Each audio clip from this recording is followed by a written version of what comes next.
the gasoline or the oil prices have come down so much, and we are not seeing anything at the pump by comparison to what it should be. And we are doing a big investigation on it. Yeah. I hope they're not, otherwise they're going to be in big trouble. They're going to be in big trouble. We're not going to play games. Trump helpless against U.S. oil giants as fuel prices spark a fresh political headache after the Iran conflict? U.S. oil firms robbing Americans by keeping pump prices high despite cheaper crude costs? Trump rants against high fuel prices as consumers see little relief from falling oil markets? U.S. announces investigation into energy companies as scrutiny grows after the Iran ceasefire period. Donald Trump accused major oil companies of gouging drivers as gasoline prices remain elevated across much of the United States.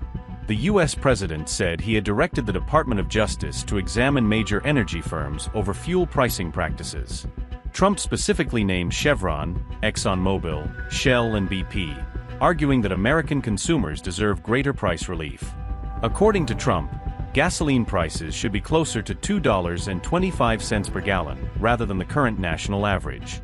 The remarks come after energy markets cooled significantly as diplomatic progress was made in U.S. Iran peace negotiations. At the height of the Strait of Hormuz crisis, Brent crude surged toward $120 per barrel amid fears of supply disruptions. With negotiations easing concerns over potential disruptions, Brent crude has since fallen back to around $74 per barrel. U.S. WTI crude has also retreated to near pre-war levels, trading around $70 per barrel, according to BBC reports. Despite the decline in crude prices, average U.S. gasoline prices remain elevated at roughly $3.93 per gallon nationwide. The national average is below the peaks above $4 seen in April, but remains significantly higher than pre-war levels. The American Petroleum Institute rejected claims that retail fuel prices move in direct lockstep with crude oil prices.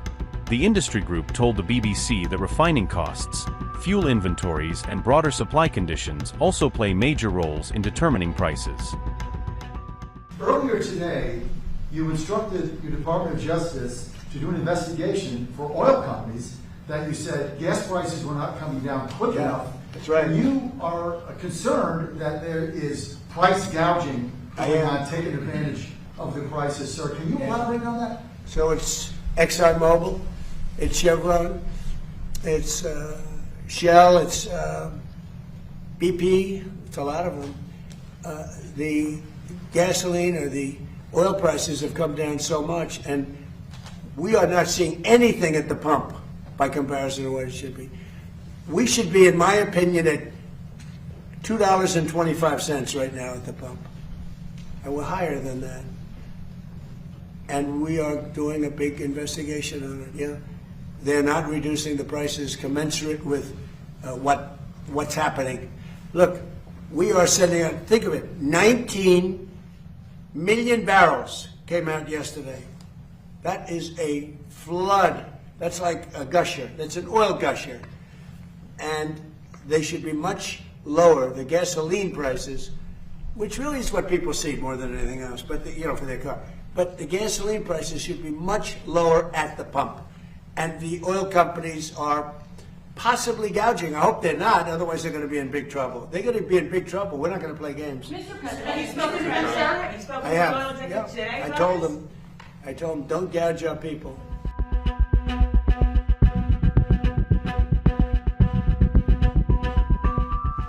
IRGC Navy warned ships to use only Iran-approved maritime routes while transiting the strategically vital Strait of Hormuz. The force said any transit outside officially designated shipping corridors is prohibited, according to Press TV.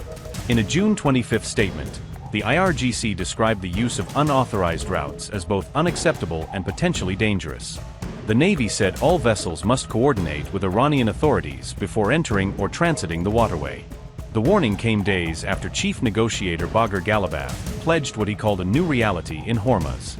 Iran's parliament speaker said the crucial shipping lane would never return to its pre-war operating conditions.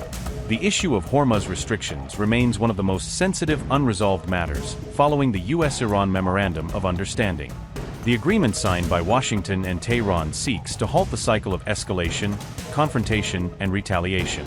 Under the MOU, Iran agreed to facilitate commercial shipping through the corridor during a 60-day implementation period.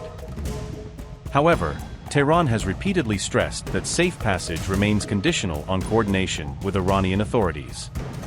The latest IRGC warning reinforces Iran's intention to strictly enforce those requirements and navigation conditions.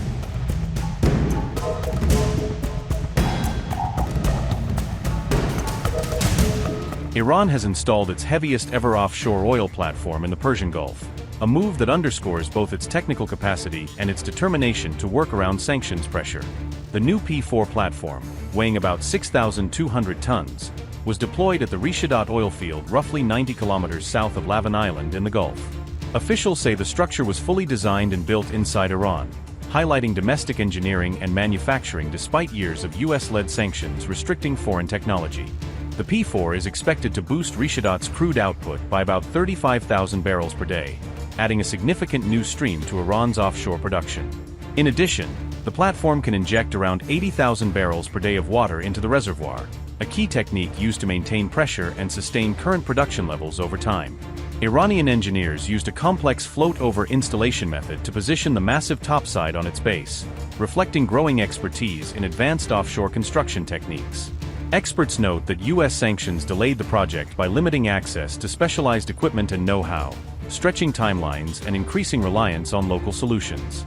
Iranian officials argue that completing the platform shows the country can adapt and ultimately defeat sanctions pressure by building up its own industrial capabilities. Since 2018, Tehran has increasingly leaned on domestic firms and engineers for energy development, from drilling and platform construction to subsea systems. The Rishadat upgrade represents a major boost to Iran's offshore oil sector, expanding capacity just as diplomatic conditions start to ease. Iranian oil exports have also climbed to a new high in the days following Tehran's recent deal with the United States, suggesting the country aims to capitalize quickly on any opening in the market.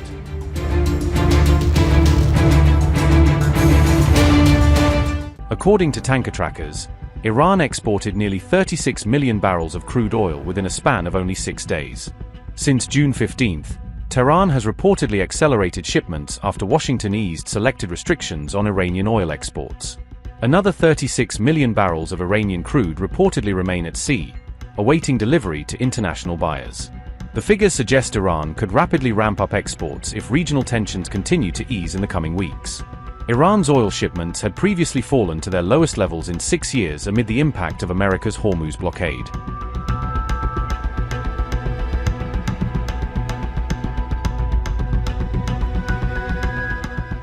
In a fresh diplomatic and economic victory for Tehran, Washington has temporarily eased sanctions on Iran's oil sector for 60 days. U.S. Treasury Secretary Scott Bessent announced the limited sanctions relief measure on June 22. Under the arrangement, Iran can temporarily produce, transport and sell crude oil and petroleum products until August 21. Bessent stated that the decision was taken in light of ongoing negotiations between Washington and Tehran. In return, Iran has pledged to keep the Strait of Hormuz open and accessible for international shipping traffic. The U.S. Treasury Secretary said, and I quote, "In line with the ongoing productive talks in Switzerland, Iran has committed to free and open transit in the Strait of Hormuz, and to permit International Atomic Energy Agency inspectors into their country. As part of the framework, the Treasury has issued a temporary 60-day general license authorizing the production, delivery, and sale of Iranian oil." End quote. Experts warn that Iran's growing oil windfall could provide Tehran with resources to rapidly rebuild its ballistic missile network. Meanwhile, U.S. Vice President J.D. Vance claimed that negotiations with Iran have achieved what he described as momentous progress.